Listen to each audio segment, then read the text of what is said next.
Почитувана колешке, ве слушав внимателно, но многу во вашиот говор имаше вака многу хипокризија. Зашто го зборувам ова? Велите дека минатата година сте им понудиле, односно сте биле спасители на оваа власт.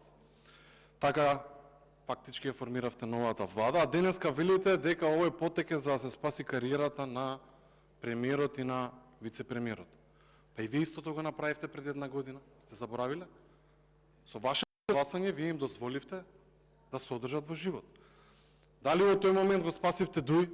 Да, го спасивте. Дали со вашето влагање во влада ги спасивте и СДСМ да обстанат? Да, ги спасивте.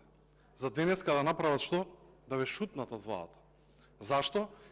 Не знаеме, не ги слушнавме зборовите на премиерот, зашто ве разрешуваат, односно зашто ги разрешуваат вашите кадри.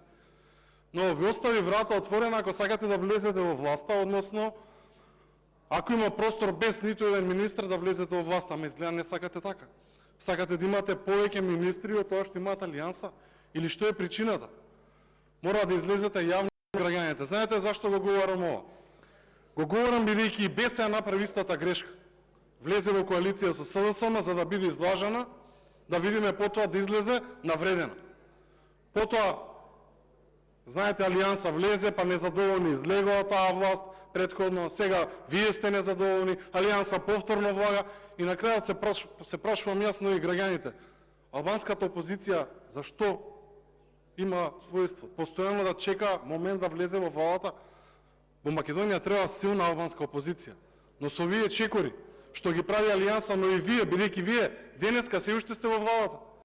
Вие денеска се уште немате разрешено министри, ова е предлог.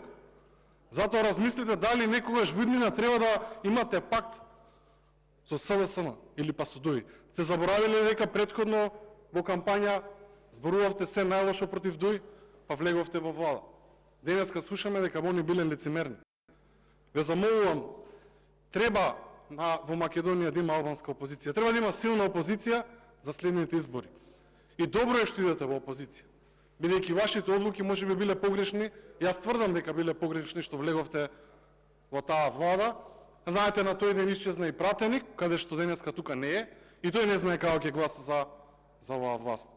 Во Македонија се случува еден голем театар, за жал. И слушам дека се зголемува мнозинството. Не се зголемува, туку само се менува адресови на албански опозицијски партии. И тоа е жално. На крајот од денот ќе зборам во мојот говор многу повеќе. Благодарам.